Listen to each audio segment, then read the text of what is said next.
Bonsoir. Il me tardait de te retrouver, car je t'avoue, j'éprouve un immense plaisir à partager avec toi sur la parole de l'Éternel. Aujourd'hui, nous lirons dans Exode 17, les versets 8 à 13. Mais juste avant, implorons la présence de Dieu, qui seul éclaire et conduit dans toute la vérité. Notre Seigneur et notre Dieu,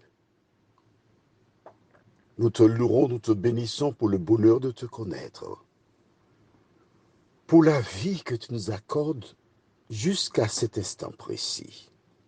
Bien des personnes ont l'impression que c'est une obligation, Seigneur, mais tu nous indiques que c'est toi notre Créateur, c'est toi qui nous as donné la vie, qui nous accompagne et qui veille sur tous nos besoins. Tandis que nous avançons encore dans la connaissance de ta parole, que le Saint-Esprit nous dirige pleinement, nous t'en prions, au nom de Jésus et pour ta gloire éternelle. Amen. Je présume que tu as ton cahier ou ton carnet, de quoi noter, la Bible ouverte à la référence. Chaque jour, quand tu écoutes et étudies, tu es en cours, hein? On rappelle, nous sommes à l'université. Tu dois écrire quelque chose, tu dois apprendre quelque chose chaque jour. Je lis donc de Exode chapitre 17, versets 8 à 13, ce qui suit. Amalek vint combattre Israël à Réphidim. Alors Moïse dit à Josué, « Choisis-nous des hommes, sors et combat Amalek. Demain, je me tiendrai sur le sommet de la colline, la verge de Dieu dans ma main. » Josué fit ce que lui avait dit Moïse pour combattre Amalek. Et Moïse, Aaron et Hur montèrent au sommet de la colline. Lorsque Moïse élevait sa main, Israël était le plus fort. Et lorsqu'il baissait sa main, Amalek était le plus fort. Les mains de Moïse étant fatiguées, ils prirent une pierre qu'ils placèrent sous lui et il s'assit dessus. Aaron et Hur soutenaient ses mains, l'un d'un côté, l'autre de l'autre, et ses mains restèrent fermes jusqu'au coucher du soleil.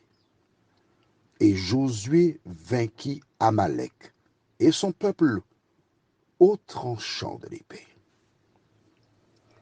Essayons de comprendre ce que nous venons de lire. Il y a guerre. Amalek, envoyé par le diable, cherche à détruire Israël. Il faut bien comprendre ce que tu lis. Dieu avait annoncé qu'il délivrerait Israël du pays où il était opprimé. Il le conduisait vers la terre promise, où il enseignerait au peuple ses lois, lois de justice, de vérité. Car jusque-là, nous avons déjà vu que le monde est sous la domination du diable. Mais le diable ne veut pas que le peuple aille à Canaan. Parce que pour lui, le Messie viendra lui écraser la tête et le tuer. Il utilise tous ces peuples afin qu'ils fassent la guerre. Nous allons essayer d'actualiser ce que nous lisons. Tu vois que tu fais des efforts pour faire le bien. Tu évites les histoires. Tu évites les querelles, la zizanie. et une histoire vient te rencontrer. Tu n'as cherché personne, hein? On vient te chercher, te faire la guerre. Tu ne comprends pas que c'est le diable qui utilise cette personne ou des personnes ou ton patron ou ton épouse ou ton époux ou tes enfants pour t'empêcher de plaire à Dieu. S'il te plaît, ouvre tes yeux ce soir. Et puisqu'il vient faire la guerre, j'aimerais que tu notes que c'est le vieillard, Moïse, qui va vers les 120 ans, qui donne les directives à Josué. Et Josué, il exécute. Souvent, beaucoup ont tendance à mettre de côté les parents. Ils sont vieux, ils connaissent rien. Assieds-toi sur un petit banc et puis tiens un petit toloma. Toloma, un petit aliment que l'on donne généralement aux enfants. Tiens ça, bon, prends ton petit toloma et puis tu t'as couché propre. Hein. Il faut changer la couche. Bon, passons aux choses sérieuses. Hein? Papy, reste dans ton petit coin. Non, c'est papy qui a l'expérience. Et Josué va exécuter ce que papy lui dira. Mais ce dernier monte sur la montagne. Mais j'aimerais que tu notes une chose. C'est que Aaron, son grand frère, parce que Aaron a 3 ans de plus que Moïse, donc c'était le dernier. Puisque, rappelle-toi, c'est Marie qui devait être la plus âgée, qui veillait sur Moïse quand il était sur le Nil. Et la princesse l'a trouvé là. Et Hur, 2 frères, ils montent, ils accompagnent Moïse. Ils ne le laissent pas seul. Toi qui m'entends ce soir,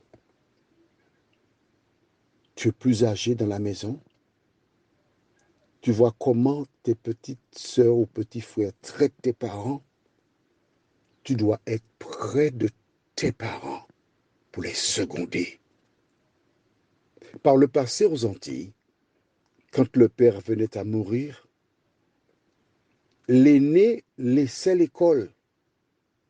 Et tandis que la mère partait chercher du travail, c'est l'aîné qui jouait le rôle de maman et de papa. Beaucoup n'ont pas été loin. Ils ont été des sacrifiés. Et je m'adresse à toi ce soir.